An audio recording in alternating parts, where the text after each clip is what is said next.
કોંગ્રેસ અને આમ આદમી પાર્ટીએ ઇન્ડિયા ગઠબંધન કરેલું છે અને ગુજરાતની અંદર 2 સીટ ઉપર આમ આદમી પાર્ટી ચૂંટણીના મેદાનમાં ઉતરી રહી છે, જેને કોંગ્રેસ સમર્થન આપી રહ્યું છે, જ્યારે 24 સીટ ઉપર કોંગ્રેસ ચૂંટણીના મેદાનમાં ઉતરશે, જેને આમ આદમી પાર્ટી સમર્થન આપી રહ્યું છે. પરંતુ વિધાનસભાના સમીકરણોને જોઈએ તો ભારતીય જનતા પાર્ટીને ક્લીન સ્વીપ મળવી અમુક સીટ ઉપર મુશ્કેલ છે. કઈ છે આ સીટ અને શું છે વિધાનસભાનું જે પેટર્ન હતી, જે સમીકરણ હતું તે શું છે, તેની ચર્ચા આ રિપોર્ટમાં. નમસ્કાર, હું છું ગોપી ગાંગર અને આપ જોઈ રહ્યા છો નિર્ભય ન્યૂઝ. ગુજરાત વિધાનસભાની ચૂંટણી હજી ડિસેમ્બર 2022માં જ પૂરી થઈ છે અને લગભગ આમ જોવા જઈએ તો 1.5 વર્ષનો સમય થયો છે. આ 1.5 વર્ષના સમયમાં જો વિધાનસભાની પેટર્નને આપણે સમજીએ તો ખબર પડશે કે બીજેપી જે 5 લાખ પ્લસની લીડથી જીતવાનો દાવો કરી રહી છે, તે બીજેપીને અહીંયા આગળ ક્લીન સ્વીપ મળવી પણ અમુક સીટ ઉપર મુશ્કેલ છે. વિધાનસભાના આંકડાને જો સમજીએ તો ઇન્ડિયા ગઠબંધનમાં ગુજરાતમાં ભાજપ પાસેથી 2 લોકસભા બેઠક પાટણ અને જૂનાગઢ આંચકી શકે છે.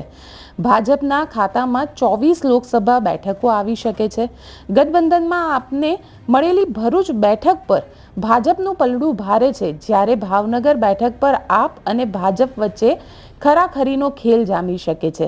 વિધાનસભા પેટર્ન મુજબ મત પડે તો ભાજપે આગામી લોકસભા ચૂંટણીમાં 53% મત તો ઇન્ડિયા ગઠબંધનને, 40% મત તો કોંગ્રેસ અને આપને અને અન્યને 8% મત મળી શકે છે. તેવી જ રીતે વિધાનસભાની પેટર્ન પર વોટ પડે તો 26 લોકસભા બેઠકમાંથી કુલ 14 બેઠકો પર ભાજપને 50%થી વધુ વોટ મળે તેમ છે. ભાજપમાં કચ્છ, અમદાવાદ પશ્ચિમ, રાજકોટ, આણંદ, પંચમહાલ, ભરૂચ, બારડોલી, સુરત અને વલસાડ લોકસભા બેઠક પર 50થી 60% મત મેળવી શકે છે, જ્યારે નવસારી, વડોદરા, ખેડા, અમદાવાદ પૂર્વ અને ગાંધીનગર લોકસભા બેઠક પર 60%થી વધુ મત ભાજપ મેળવી શકે છે. આ પેટર્ન મુજબ જોવા જઈએ તો ભાજપને સૌથી વધુ નવસારી બેઠક પર 75% મત મળી રહ્યા છે, જ્યારે ભાજપને કુલ 53% એટલે કે 1.72 કરોડ મત મળી શકે છે.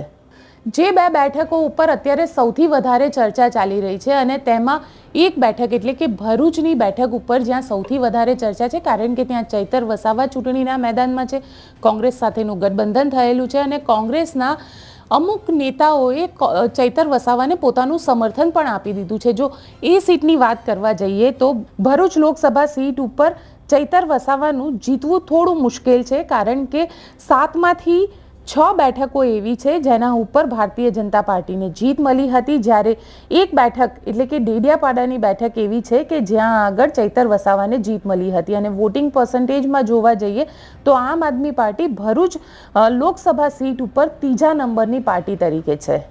લોકસભાના પરિણામના આધારે જોવા જઈએ તો પાટણ અને જૂનાગઢ આ 2 એવી લોકસભાની સીટ છે કે જ્યાં આગળ ઇન્ડિયા ગઠબંધનને ફાયદો થઈ શકે છે, કારણ કે જો વિધાનસભાનો ડેટા જોવા જઈએ તો વિધાનસભાની અંદર ભારતીય જનતા પાર્ટીને 50% વોટ મળ્યા હતા, જ્યારે કોંગ્રેસ અને આમ આદમી પાર્ટી ગઠબંધનને 47% વોટ મળ્યા હતા. તેવામાં અહીંયા આગળ 3%નો જે વધઘટ છે તે કહી શકાય, કારણ કે લોકસભા ચૂંટણીની અંદર 7 સીટોનું ગણિત થતું હોય છે, જે વિધાનસભાની 7 સીટોનું ગણિત હોય છે તે હોય છે. તેવામાં આ 2 સીટ પાટણ અને જૂનાગઢ જ્યાં આગળ અત્યારે એવું કહી શકાય કે જો સેમ વિધાનસભાની પેટર્નથી વોટિંગ થશે તો એક રસાકસી થશે અને બની શકે કે ઇન્ડિયા ગઠબંધનનું પલડું આ બંને સીટ ઉપર ભારે રહે. આપને અમારો આ રિપોર્ટ કેવો લાગ્યો કોમેન્ટ બોક્સમાં ચોક્કસથી જણાવજો. અમારી ચેનલ નિર્ભય ન્યૂઝને લાઇક, શેર અને સબસ્ક્રાઇબ કરવાનું ભૂલશો નહીં.